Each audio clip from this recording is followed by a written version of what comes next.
अस्सलाम वालेकुम वरहमतुल्लाहि वबरकातुहू। My dear class 10th students. तो हमारा आज का जो टॉपिक है वो है कार्बन एंड कंपाउंड से होमोलॉगस सीरीज हम पढ़ रहे हैं।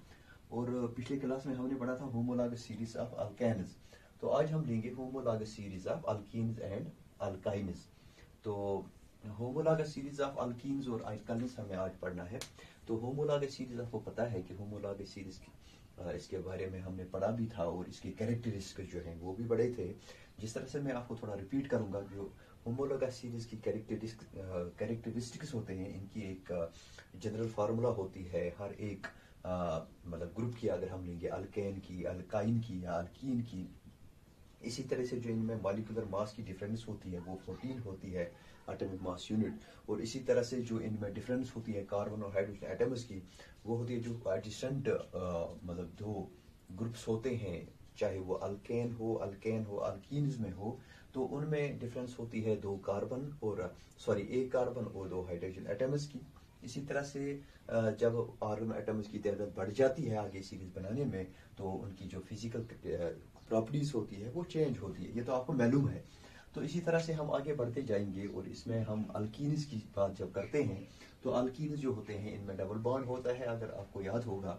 और इसी तरह से जो अल्काइन्स होते हैं इनमें ट्रिपल बॉन्ड होता है। तो हर एक की अपनी अपनी जनरल फार्मूला होती है। अगर हम अल्कीन्स की बात करें तो यहाँ पे आप देखें general formula of alkenes is CnH2n। CnH2n ये इनकी जनरल फार्मूला है। जब ये सीरीज बनाते हैं तो अगर हम यहाँ पे आप देख सकते हैं जो n होता है वो होता है नंबर ऑफ ये मतलब कार्बन एटम्स हम लेते हैं 1 2 3 4। लेकिन यहाँ पे आपको और एक बात याद रखनी है कि हमने n=2 इसलिए रखा है क्योंकि ये अगर हम 1 लिखेंगे तो फिर जो कंपाउंड बनेगा वो एग्जिस्टर नहीं होता है। इसी तरह से यहाँ पे भी हम जो 1 लिखेंगे तो फिर जो कंपाउंड बनेगा वो एग्जिस्टर नहीं होता है। तो यहाँ से हम शुरू करते हैं n=2। इसका मतलब है यहाँ पे क्या है, NCN, मतलब यहाँ पे 2 लिखना है। अब जो फार्मूला अप्लाई करने के बाद ये पहला कंपाउंड बनता है इस सीरीज में, दैट इज C2H4। इसी तरह से N=3, दैट इज C3H6। इसी तरह से फार्मूला के हिसाब से ये एक सीरीज बनती है। यहाँ पे N=4, that is C4H8, that is called butane. इसी तरह C5H10, दैट इज पेंटीन। इसी तरह से ये है इथीन। इसी तरह से ये क्या है, प्रोटीन। इसी तरह से ये क्या है, ब्यूटीन। इसी तरह C5H10 ये क्या है, पेंटीन।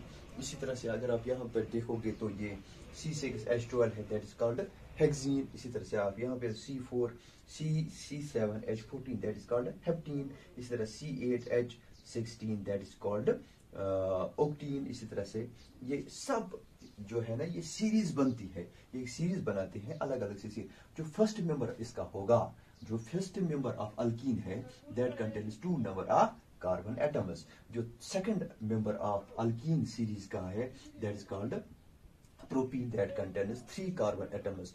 इसी तरह से जो फोर्थ होगा दैट कंटेन्स 4 कार्बन एटम्स। इसी तरह से ये एक सीरीज बनाते हैं, इसको हम कहते हैं होमोलॉगस सीरीज ऑफ अल्कीन्स। इसी तरह से अगर आप यहाँ पे देखोगे अल्काइन्स में होमोलॉगस सीरीज ऑफ अल्काइन्स की बात जब करते हैं तो इनकी जनरल फार्मूला जो होती है वो होती है CnH2n-2, CnH2n-2।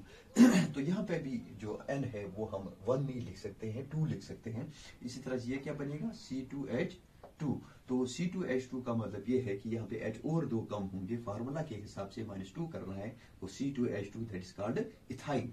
इसी तरह से the first member of this series, this homologous series, alkyne series is that is carbon is 2. The second member of this, it contains 3 carbon atoms. The third member that is called 4 carbon. Fifth member, sixth, fourth member that is called this carbon number 5. So what is it that is called ethyne, that is propyne, that is butyne, pentyne, hexyne, तो so on. इसी तरह से ये एक series बनाते हैं homologous series of alkynes जिसको हम कहते हैं। तो जो फर्स्ट मेंबर होगा अल्काइन्स में तो वो है इथाइन। जो second member of this series is that is called propyne. The third member is that is called butyne. The fourth member is that is pentyne. तो इस तरह से हमने देखा, इस तरह से अल्केन में, इसी तरह अल्कीन और अल्काइन में ये होमोलॉगस सीरीज बनती है। तो आप इससे और जो चीजें हैं वो आप ऐड कर सकते हैं या इनकैप्सुलेटर के लिए बना सकते हैं। इसी तरह से जो फंक्शनल ग्रुप्स है ना, जैसे अल्डेहाइड्स है, कीटोन्स है, या बाकी कार्बोनिक एसिड्स है वो भी होमोलॉगस सीरीज बनाते हैं, उनमें भी होमोलॉगस सीरीज बनती है। जब हम फंक्शन पढ़ेंगे उसके साथ साथ मैं बताऊंगा आपको कि किस तरह से ये भी होमोलॉगस सीरीज बनाते हैं। Have a nice day.